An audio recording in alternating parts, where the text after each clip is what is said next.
warahmatullahi wabarakatuh. Perkenalkan, nama saya Rani Ristanti dari SMA Negeri 3 Medan. Saya merupakan mahasiswi PPG Angkatan 3 di LPDK Universitas Siak Kuala Banda Aceh. Berikut ini merupakan video PPL Siklus 3 saya yang saya lakukan secara daring pada Sabtu 25 September 2021 dengan dosen Pamong Bapak Abdul Wahab dan guru Pamong Ibu Oriza. Keep on watching ya. Assalamualaikum warahmatullahi wabarakatuh. Selamat siang anak-anak Ibu 11 IPS 1. Selamat siang, Bu. Gimana kabarnya? Semoga tetap semangat ya. Seperti biasa, Nafis pimpin dulu doa untuk teman-temannya. Baik, Bu. Teman-teman semuanya, sebelum kita memulai kegiatan kita pada hari Sabtu ini, alangkah baiknya kita sebagai umat yang beragama memulai kegiatan kita ini dengan doa sesuai agama dan kepercayaan masing-masing. Yang Islam saya pimpin. Bismillahirrahmanirrahim. Amin ya rabbal alamin. Berdoa selesai. Selanjutnya kita mau menyanyikan salah satu lagu wajib nasional. Oke. Kita dipimpin oleh Dono ya. Iya, Bu. Semua mikrofonnya aktif ya, Nak ya. Kita nyanyikan lagu bersama-sama dengan semangat ya. Oke. Ayo Dami. Teman-teman semuanya, mari kita menyanyikan lagu Garuda Pancasila. 1, 2, 3, ya. Garuda Pancasila, aku patriot proklamasi, sedia berkorban untukmu. Karena udah lama ini ya daring ya, lupa ya jadinya lagunya ya. Udah lama nggak upacara ya. Oke Nak, sekarang Ibu mau absen dulu ya. Yang Ibu panggil mikrofonnya diaktifkan. Glenn, Hadir, Bu. Mayanti, Hadir, Bu. Dami, Hadir, Bu. Dela, Hadir, Bu. Dwi Amanda, Hadir, Bu. Lang, Hadir, Bu. Jason, Hadir, Bu. Ali. Hadir, Bu. Hadir, Bu. Alhamdulillah murid-murid Ibu dalam keadaan sehat bisa hadir hari ini, jadi tetap semangat ya. Oke, sekarang Ibu mau menampilkan dulu satu video motivasi. Mudah-mudahan setelah menonton video ini kalian bisa terinspirasi ya. Perhatikan ya Nak ya. Ya, Bu.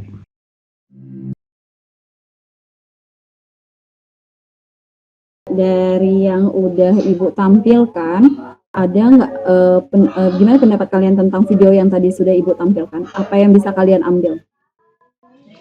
Saya Bu ingin menyampaikan makna dari video tadi.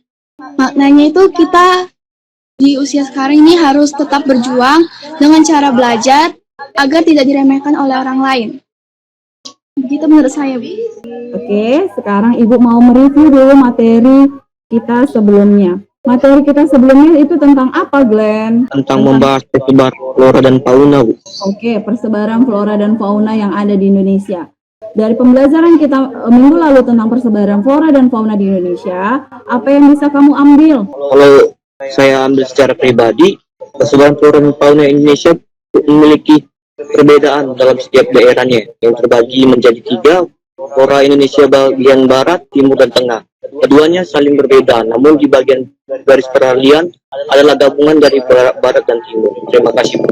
Sekarang Ibu mau tanya, lihat gambar yang Ibu share screen, Wahana Central Park Zoo and Resort. Ada yang pernah ke sana nggak? Ini tuh tempat baru yang ada arahnya mau ke arah Brastagi, Nak. Kalau kalian pernah tahu, ada yang udah pernah ke sana? Belum pernah, Bu? Pernah ya? Jadi kalau di Central Park Zoo and Resort ini, di dalamnya ini itu ada wahana bermain, tapi di dalamnya itu juga ada seperti kebun binatang, Nak. Jadi di sana itu juga ada konservasi di dalamnya. Jadi nggak hanya wahana bermain, tetapi ada konservasi. Jadi konservasi itu manfaatnya itu dalam pembelajaran kita adalah kita tahu kalau keanekaragaman hayati flora dan fauna di Indonesia itu banyak. Karena banyaknya itu kita perlu untuk melindungi agar tidak punah. Makanya kita perlu mempelajari konservasi flora dan fauna yang ada di Indonesia. Tujuannya itu kompetensi dasar yang ingin dicapai, yaitu kalian mampu menganalisis sebarang flora dan fauna di Indonesia dan dunia berdasarkan karakteristik ekosistem dan region iklim. Lalu indikator pencapaian kompetensinya yaitu menganalisis konservasi flora dan fauna di Indonesia dan mengidentifikasi manfaat flora dan fauna di Indonesia. Tujuan pembelajaran yaitu kalian mampu, setelah nanti kalian melakukan diskusi, kalian mampu menganalisis konservasi flora dan fauna di Indonesia. Lalu kalian juga mampu mengidentifikasi manfaat flora dan fauna di Indonesia. Sebelumnya, Ibu mau memperlihatkan ada 2 gambar nak di sini. Oke, dan coba perhatikan dulu gambar pertama. Itu gambar pertama itu ada gajah yang mati gara-gara diambil gadingnya. Dan di gambar kedua ada penebangan liar, ada penebangan hutan atau illegal logging. Dari cermatan kalian tentang 2 gambar ini tadi, ada nggak yang mau ditanya nak? Pertanyaan saya, Bu, apa faktor penyebab illegal logging, Bu? Apa faktor penyebab illegal logging? Oke, pertanyaan bagus dari Jason. Saya juga Bu, Rio Anjas Barus. Oke, Rio. Apa pertanyaan dari Rio? Apa dampak adanya illegal logging Bu? Apa dampak adanya illegal logging? Oke. Saya Bu, Ali Bu, ada Oke, Ali. pertanyaan. Apa pertanyaan dari Ali? Pertanyaan saya Bu, kenapa eksploitasi fauna di Indonesia itu dapat terjadi Bu? Itu aja. Pertanyaan bagus dari ketiga teman-temannya.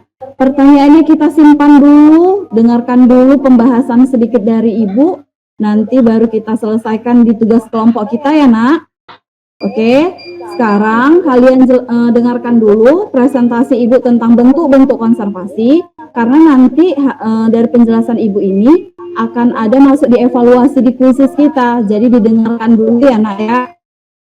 Oke, pertama bentuk konservasi itu dimulai dari cagar alam. Cagar alam itu, maaf sebelumnya. Ibu mau menjelaskan dulu, metode konservasi itu ada 2 nak. Ada namanya metode in situ dan yang kedua ada namanya ex situ. Kalau in situ itu flora dan faunanya dibiarkan secara alami di daerah tersebut, di tempat tersebut. Tapi kalau ex situ dia itu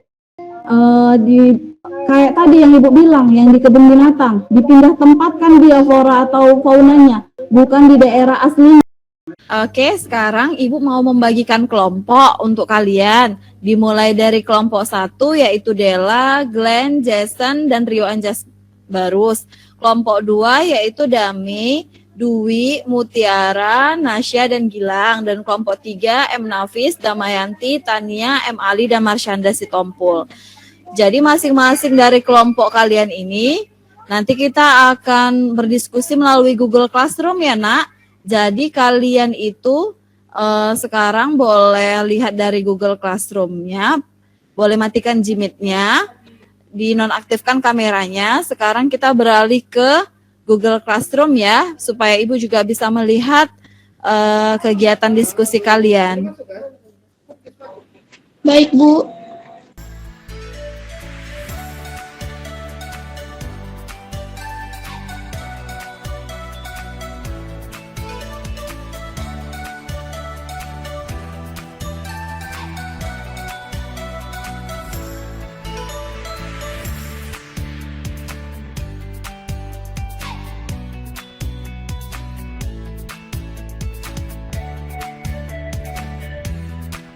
Oke nak, Ibu mau bertanya untuk kelompok 1.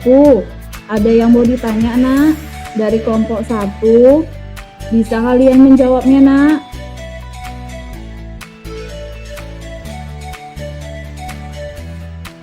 Sampai sejauh ini Bu, bisa Bu.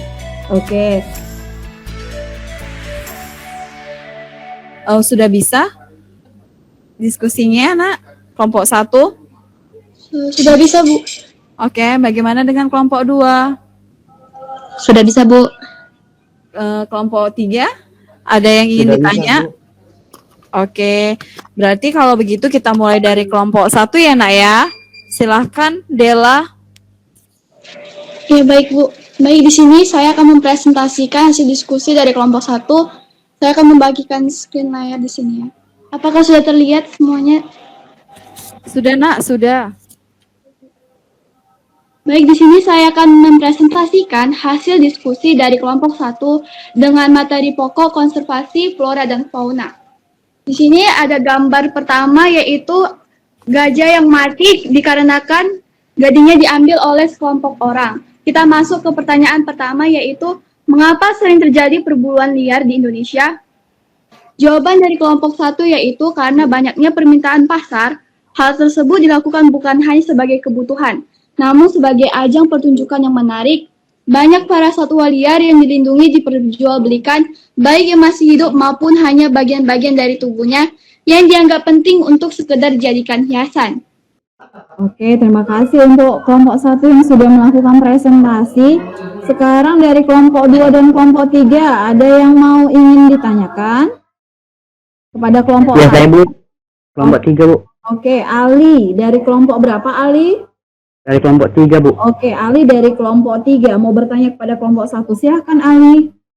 Pertanyaan saya adalah apakah perburuan satwa itu sepenuhnya dianggap sebagai sebuah perbuatan kejahatan? Bagaimana dengan Dan dalam pertanyaan tadi, bagaimana jika hewan hama ditangkap dalam perburuan itu? Tentu bisa diburu gitu karena melakukan atau menyusahkan pada petani. Dalam berburunya menggunakan prosedur yang baik. Jangan sampai membunuh atau mematikan mata rantai yang akan terjadi punahnya populasi hewan tersebut. Terima kasih. Oke, Mas Andi, terima kasih untuk jawabannya. Sekarang dari pembahasan kita tentang konservasi flora dan fauna di Indonesia, ada yang bisa memberikan kesimpulan pembelajaran kita hari ini, Nak? Nafis bisa memberikan kesimpulan, Bu. Oke, Nafis, silahkan, Nak. Kerusakan ekosistem benar-benar akan menghancurkan seluruh kehidupan unsur yang ada di dalamnya, baik itu manusia maupun flora dan faunanya. Kehilangan satu saja unsur trofik pada lingkungan akan secara alami menimbulkan kerusakan berantai pada unsur-unsur yang lain.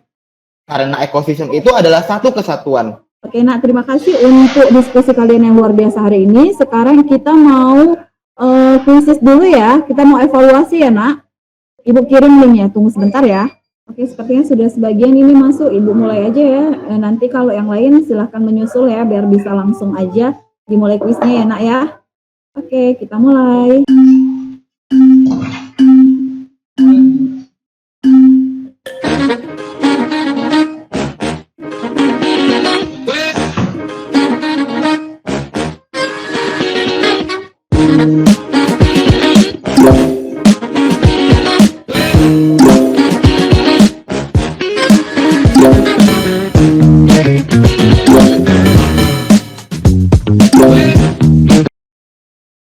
Ya, dari evaluasi yang tadi kita lakukan, alhamdulillah banyak yang nilainya benar dan sebagian besar itu juga sudah mencapai KKM. Alhamdulillah. Tepuk tangan untuk kita semua dulu, Nak. Oke, saya sangat mengapresiasi sekali 11 IPS 1 karena dari kegiatan diskusi presentasi yang dilakukan dan evaluasi yang kalian lakukan itu cukup baik sekali. Nah, untuk minggu depan kita itu mau mempelajari tentang sumber daya alam. Jadi nanti kalian pelajari dulu di rumah tentang sumber daya alam.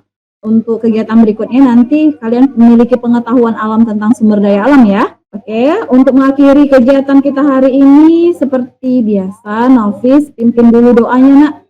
Untuk mengakhiri kegiatan kita pada hari ini, alangkah baiknya kita menutup acara kita dengan doa selesai belajar. Yang Islam saya pimpin. Berdoa dimulai. Alhamdulillahirabbil alamin. Wassalatu wassalamu ala asyrafil anbiya wa mursalin wa ala alihi wa sahbihi ajma'in. Berdoa selesai. Terima kasih Nafis sudah memimpin doa.